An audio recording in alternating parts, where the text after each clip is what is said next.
देखिए ईसाइयों का अकीदा है, देखिए इब्नुल्लाह, अब्दुल्ला और अब्दुल्लिल्लाह, 3 कलिमात। सुनिए, इब्नुल्लाह अल्लाह का बेटा, अब्दुल्ला अल्लाह का बंदा। ये बहुत बड़ी बात है कि बंदे की निस्बत अल्लाह की तरफ की। बैतुल्लाह अल्लाह का घर, नाकतुल्लाह अल्लाह की ऊँटनी। तो ये इजाफत तशरीफ़ी है, शर्फ है।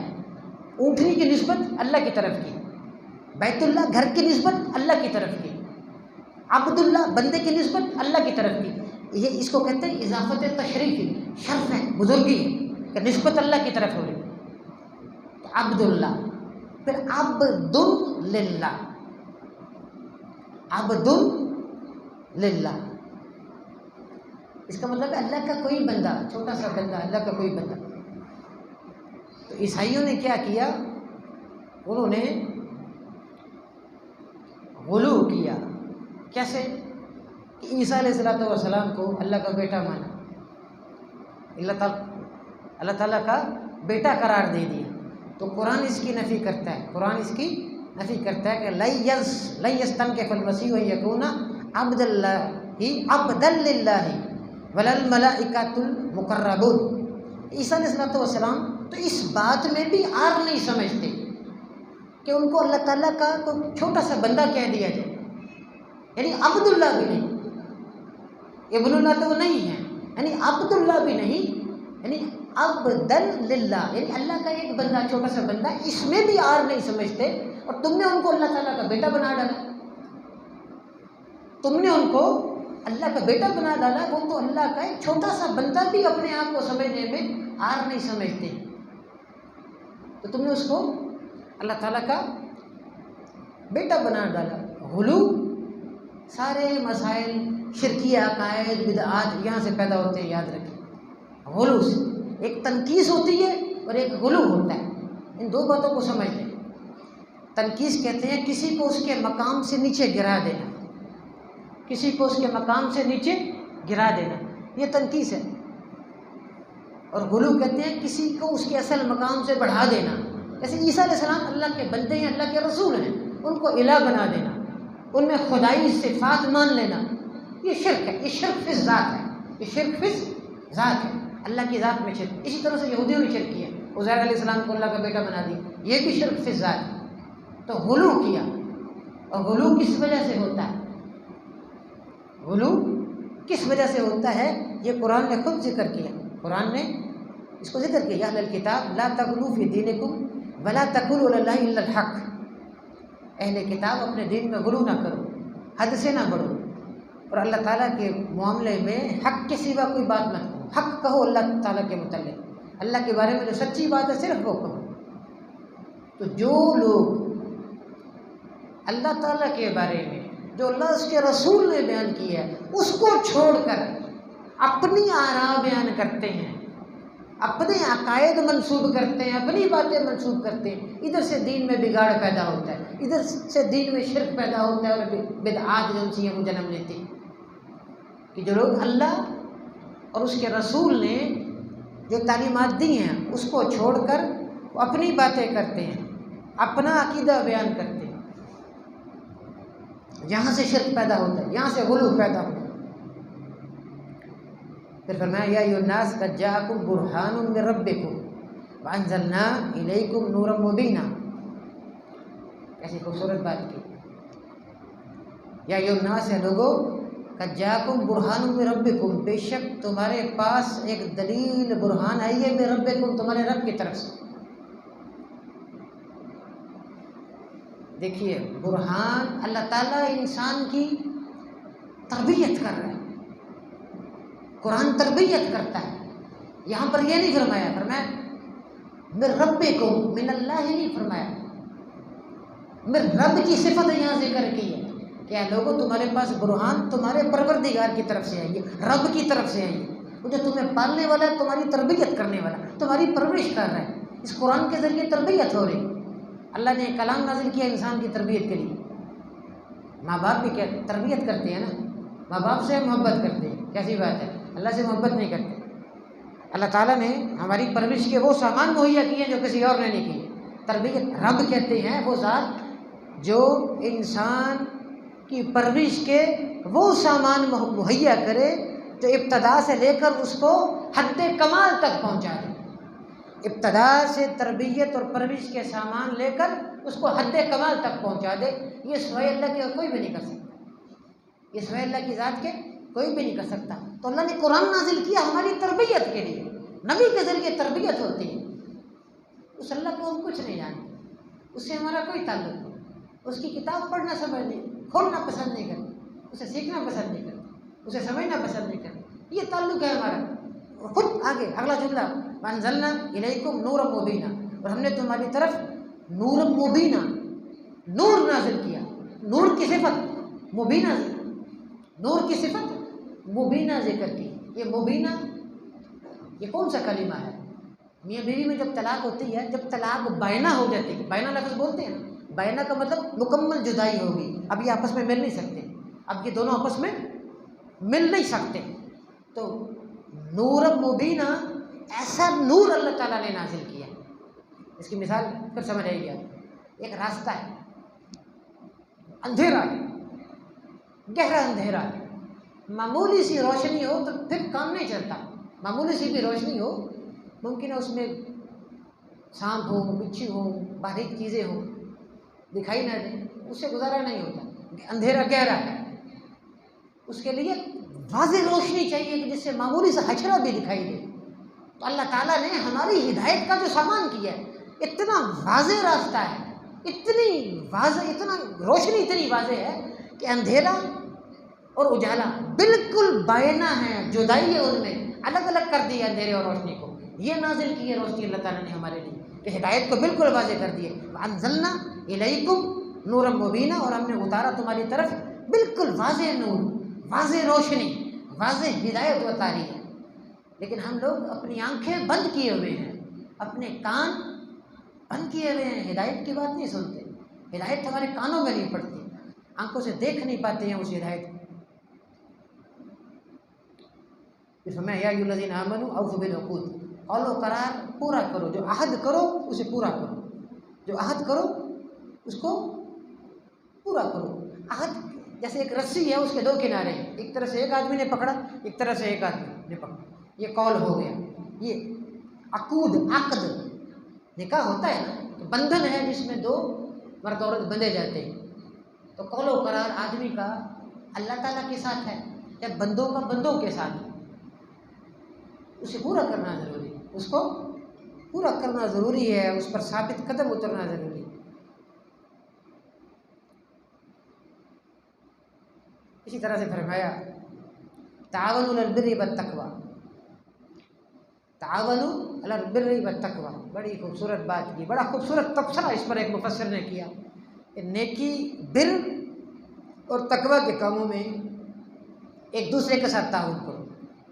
तावनु का मतलब होता है एक दूसरे के साथ ताउन करो। बिर और तकवा में, बिर का मतलब होता है किसी के साथ नेकी करना, किसी के साथ हुस्न सलूक करना, किसी के साथ नेकी करना।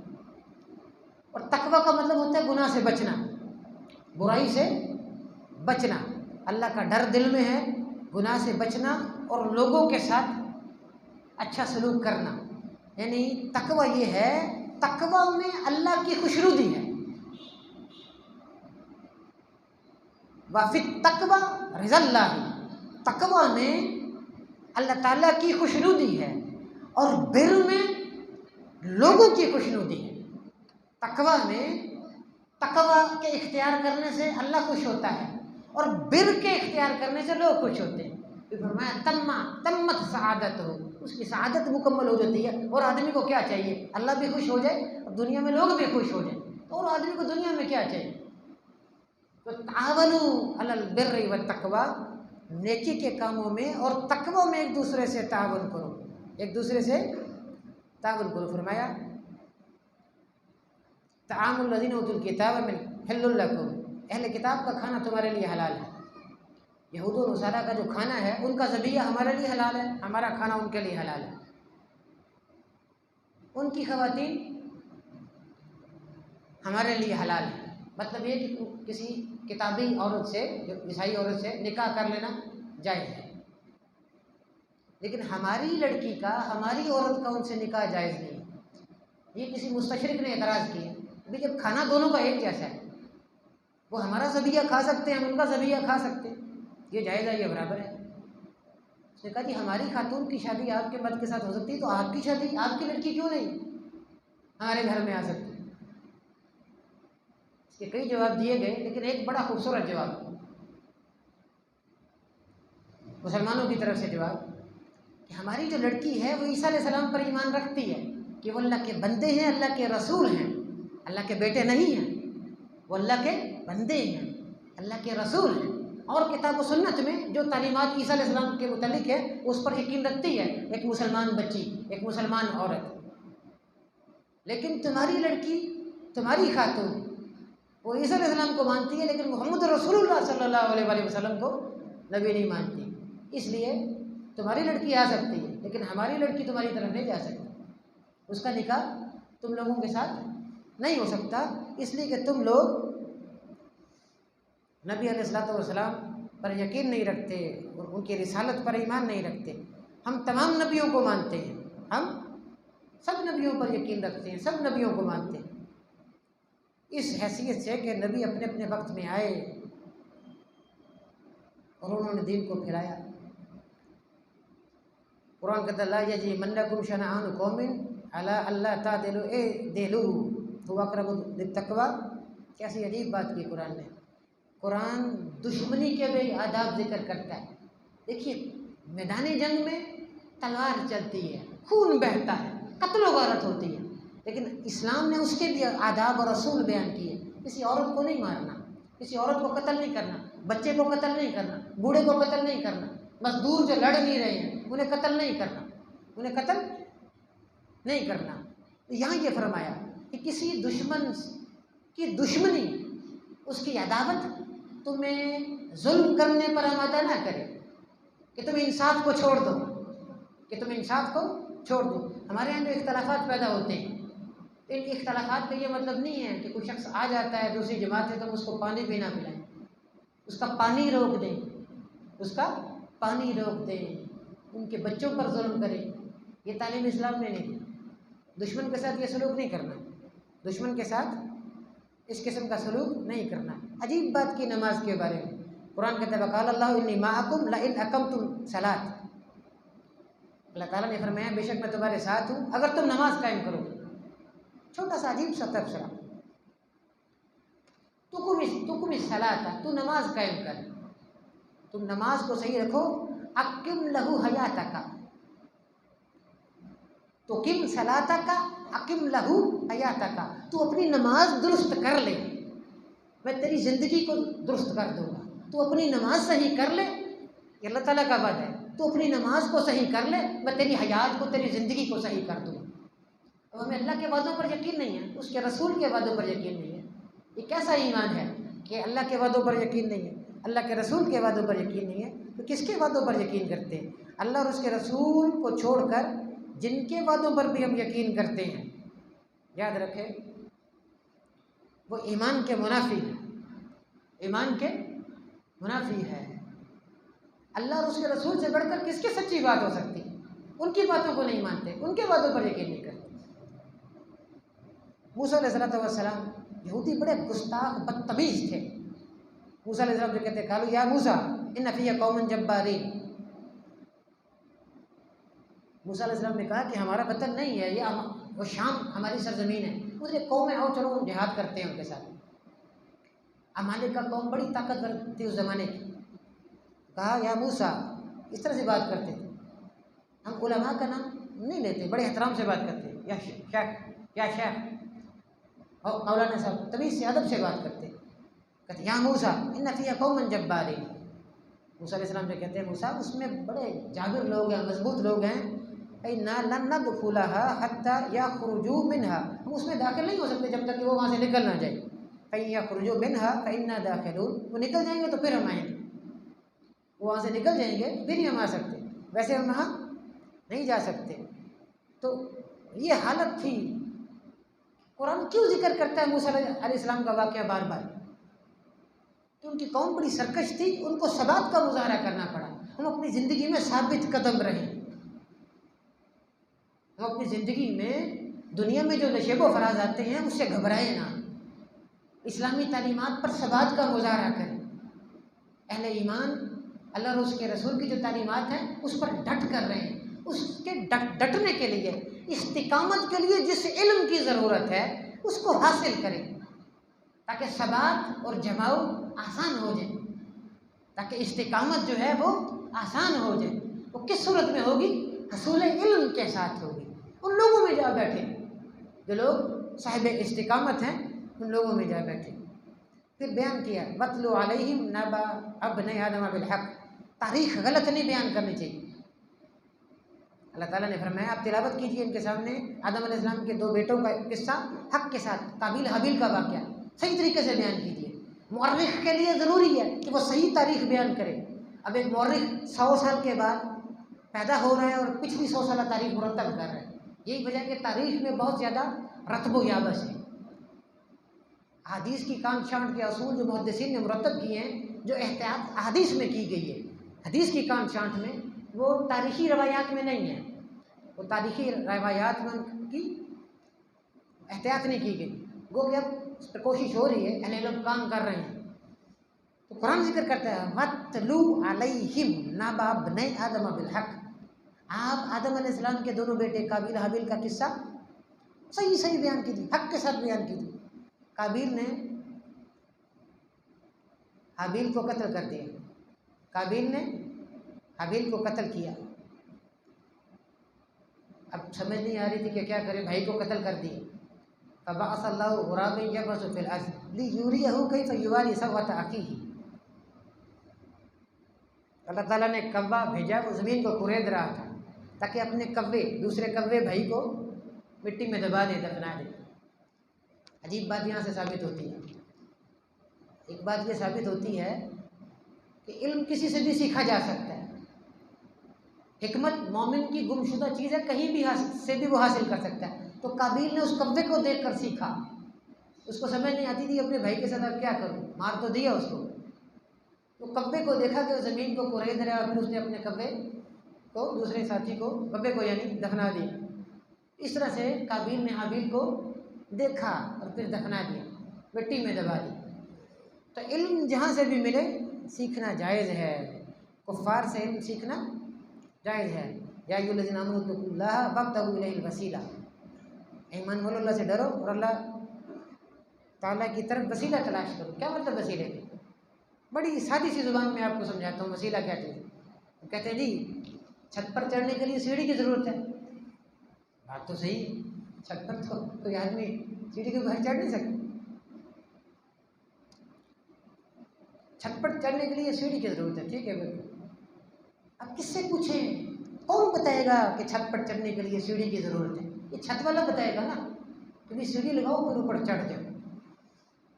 तो ठीक है, ऊपर तो छत वाला, उससे पूछ लेंगे वसीला क्या है। आसमानों पर जो ज़ात है उससे पूछें कि भी वो सीढ़ी कैसी है। वो सीढ़ी अमाने साले है, इतनी सी बात है और कोई बात नहीं। जितने मर्जी सफ़ात इस मौजू पर पढ़ डालें आप, बस इतनी सी बात है। वो वसीला अमाले साले का वसीला है। नबी सल्लल्लाहु अलैहि वसल्लम की ज़ात का वसीला जायज़ नहीं है और आपकी इत्तिबा के वसीले के बगैर निजात नहीं हो सकती। रसूलुल्लाह सल्लल्लाहु अलैहि वसल्लम की इताअत या इत्तिबा का वसीला अगर इख्तियार ना करें तो निजात मुमकिन नहीं। आज इस रूए ज़मीन पर ईसा अलैहिस्सलाम तशरीफ़ लाएंगे, ईसा अलैहिस्सलाम तशरीफ़ लाएंगे, वो नबी अलैहिस्सलाम की उम्मती बनकर आएंगे। आज हदीस में आता है अगर मूसा अलैहिस्सलाम जैसे जलीलुल कदर पैगम्बर दुनिया में तशरीफ़ नहीं आए तो वो भी अल्लाह के रसूल सल्लल्लाहु अलैहि वसल्लम की इत्तिबा करेंगे। मूसा अलैहिस्सलाम जैसे उलुल अज़म रसूल भी अगर दुनिया में आते हैं तो अल्लाह के रसूल की इताअत करेंगे। तो आपकी इताअत का जो वसीला है उसके बगैर कोई शख्स जन्नत की बहारें लूट नहीं सकता। इताअत के बगैर जन्नत नहीं मिलेगी, इतनी सी बात है। अमल साले की पूंजी ये वसीला है, ये वसीला है अमल साले, इन्हें इख्तियार करना है, बस इतनी सी बात है। इसको समझना ज़रूरी है। जो शख्स मुर्तद हो जाए, इस्लाम को छोड़ दे, या यल्लज़ीना आमनू मन यर्तद्द मिनकुम अन दीनिही फसौफ यातिल्लाहु बिक़ौम, फरमाया ऐ ईमान वालो, जो एक आदमी तुम में से फिर जाए, इस्लाम से फिर जाए, एक शख्स फिर जाए इस्लाम से, फरमाया फसौफ यातिल्लाहु बिक़ौमिन, तो अल्लाह ताला पूरी कौम उठा देगा कुफ्र के मुकाबले में। वो जो बुराई सर उठा रही है उसके मुकाबले में जमात उठा देगा। दुनिया में जो फितने उठते हैं तो अल्लाह ताला ऐसे रिजाल पैदा करता है जो उस फितने का मुकाबला करते हैं। मुख्तलिफ अदबार में बड़ी बड़ी शख्सियात पैदा हुई, हमारे बड़े बड़े इमाम पैदा हुए जिन्होंने उन फितनों का मुकाबला किया। शेखुल इस्लाम इब्न तैमिया रहमतुल्लाह बहुत बड़ी शख्सियत है उनमें से। उनके शागिर्द रशीद इब्न क़य्यिम रहमतुल्लाह बहुत बड़े आदमी थे, बहुत अजीम लोग थे। तारीख ने ऐसे लोग पैदा नहीं किए, इतने बड़े आदमी थे। उस ज़माने के तमाम फितरों से उन्होंने अकेले तन्हा मुकाबला किया, पहाड़ की मानंद खड़े हो गए, उन्हें कोई हिला ना सकता, इतने अजीम लोग थे। तो जब फितना पैदा होता है तो अल्लाह ताला उसे रोकने के लिए वैसे रिजाल पैदा कर देता है, वैसे लोग पैदा कर देता है। यहूदी ने ताना दिया, वकालतिल यहूदु यदुल्लाहि मगलूला, अल्लाह का हाथ बंधा हुआ है, अल्लाह फकीर है, लोगों से कर्ज मांगता है। ये कितने गुस्ताख लोग थे। तो फरमाया बल यदाहु मबसूततान, अल्लाह के दोनों हाथ खुले हैं, अल्लाह के दो हाथ हैं, अल्लाह ताला के दोनों हाथ कुशादा हैं।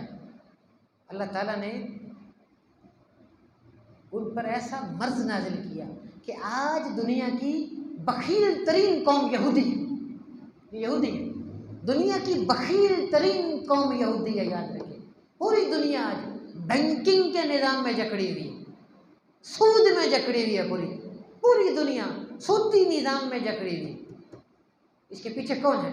यहूदी कुव्वतकार। फरमाया याद रखें, यहूदियों की आदत थी, कुछ शख्स आया कुछ चीज़ लेने के लिए, ये लेने के लिए आया उनके पास, पूछा कितने की है? 10 रुपये की। तो पैसे दिए, कहता कोई बात, फिर पैसे दे दें। फिर उसको सूद के जाल में वो फंसाते हैं। तो 10 रुपये की चीज़, वो चीज़ ये जो 10 रुपये की है, 100 रुपये वसूल करते हैं सूद के ज़रिए, ऐसा जाल बिछाते हैं। तो आज पूरी दुनिया सूद के जाल में जो फंसी हुई है, उसकी बड़ी वजह ये यहूदी लोग हैं।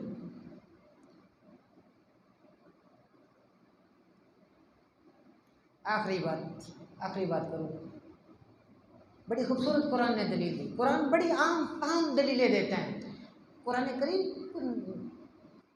अमली किताब है, वो थ्योरेटिकल बुक नहीं है कि फ़िलॉसफी बयान की जाती है, ठीक है ना, मंतक के एक्ट और रिएक्ट की बात की जाती है, कोई ऐसी बात जो बंदे को समझ आए, ऐसी बात नहीं। तो अमली ज़िंदगी से इसका ताल्लुक है। वो गैर इम्कानी बात कुरान नहीं करता, वो गुफ्तगू करता है कुरान जिसकी अमली ज़िंदगी में ज़रूरत है, इसको अमली ज़िंदगी में अपनाया जाता है, इसको अमली ज़िंदगी में अपनाया जाता है। अब माबूद की कैसे कुरान ने दलील दी है? कोई दुनिया का शख्स ऐसा नहीं है जो इसको समझ ना सके। मुझे तो नहीं मालूम होता कि कोई आदमी इसको समझ नहीं सकता। ये मैं आपके सामने टुकड़ा बयान करती हूँ। कुरान कहता है मल मसीह इब्न मरियम इल्ला रसूल, मरियम के बेटे मसीह यानी ईसा अलैहिस्सलाम अल्लाह के रसूल थे। कद खलत मिन क़ब्लिहि रसूल, उनसे पहले कई रसूल गुजर गए। वो उम्मुहु सिद्दीक़तुन, ये कहने की क्या ज़रूरत पड़ गई कि उनकी वालिदा सिद्दीक़ा थी? उनकी वालिदा सिद्दीक़ा थी, नबिया नहीं थी। मरियम, जनाब मरियम वो सिद्दीक़ा थी जो मनसब नबूवत के बाद जो मनसब है सिद्दीक़ियत, उस पर फायज थी, नबी नहीं थी। फिर आगे फरमाया काना, वो दोनों ईसा अलैहिस्सलाम और उनकी वालिदा मरियम अलैहिस्सलाम, काना याकुलानि ताम, दोनों खाना खाया करते थे। दोनों, ये दलील दी इस बात की कि वह दोनों कैसे इलाह हो सकते हैं, वो खाना खाते थे। ये दलील है इस बात की कि वो माबूद नहीं, ईसा अलैहिस्सलाम माबूद नहीं, मरियम अलैहिस्सलाम माबूद नहीं। उनका अकीदा था सलासत व का नहीं, अल्लाह की ज़ात ईसा अलैहिस्सलाम और मरियम अलैहिस्सलाम, ये तस्लीस जिनकी आज तक उन्हें भी समझ नहीं है। सलासत व अकानीम, 3 ज़ातें, अल्लाह की ज़ात, ईसा अलैहिस्सलाम, मरियम अलैहिस्सलाम। कुरान दलील दे रहा है, काना या कुलान ताम, वो दोनों खाना खाया करते थे। जिसको भूख लगती है, उसे प्यास लगती है, भूख लगती है, उसे हाजत है, फिर पेशाब की हाजत है, पेशाब पखाने की हाजत है, वो कैसे इलाह हो सकता है? अल्लाह की ज़ात में तो समदियत है, वो समद है, बेनियाज है। इस समद का दुनिया की किसी ज़ुबान में तर्जुमा नहीं किया जा सकता। वो ऐसा बेनियाज है, किसी चीज़ की हाजत नहीं है उसको, उसे हमारी इबादत की ज़रूरत नहीं है। हमें अपनी इबादत की खुद हमें ज़रूरत है ताकि उसके अज़ाब से बच सके, ताकि जन्नत को हासिल कर सके। अल्लाह की ज़ात किसी चीज़ की ज़रूरत नहीं है। तो जो खाना खाता है वो बेनियाज नहीं होता, उसे भूख लगती है, उसे रोटी की ज़रूरत है, उसको प्यास लगती है, उसे पीने की ज़रूरत है, फिर उस पेशाब की ज़रूरत है, फिर और ज़रूरतें इससे मुतल्लिक है।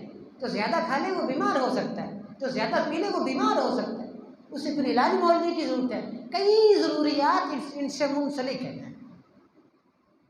जो खाता पीते वो जिस्म रखता है, उसके जिस्म में मुख्तलिफ बीमारी पैदा हो सकती है।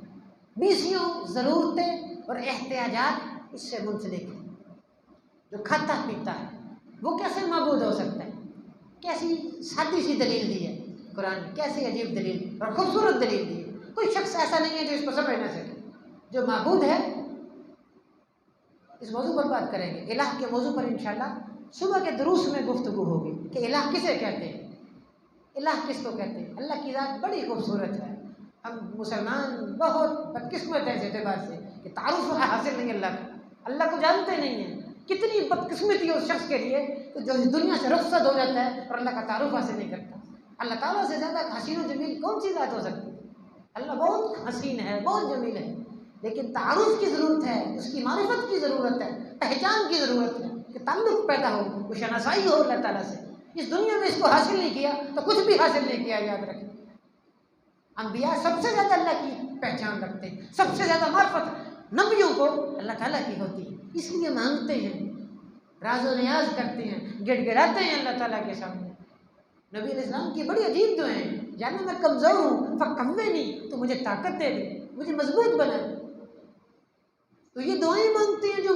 जो खाना खाता है उसको ज़रूरत है, वो मांगेगा। किससे मांगेगा? किससे मांगेगा? उस अल्लाह की ज़ात से मांगेगा, उससे मांगेगा। वो कैसे मबूद हो सकता है? ये दलील खोली जाए तो खुलती चली जाएगी। अल्लाह ताला हमें तौफीक दे कि हम अल्लाह ताला की पहचान को हासिल करें, अल्लाह की मारिफत हासिल करें, हमारा खात्मा ईमान पर हो, हमारी ज़िंदगी में सबात आ जाए, हमारी औलाद साबित कदमी का मुज़ाहरा करे, इस्लाम का हकीकी सिपाही बन जाए हमारी औलाद। अल्लाह ताला हमारी औलादों को इस्लाम का सिपाही बनाए। आज शदीद ज़रूरत है इसकी कि हमारे बच्चे इस्लाम के सिपाही नहीं है, याद रखें। अल्लाह ताला हम सबको ये अता करे।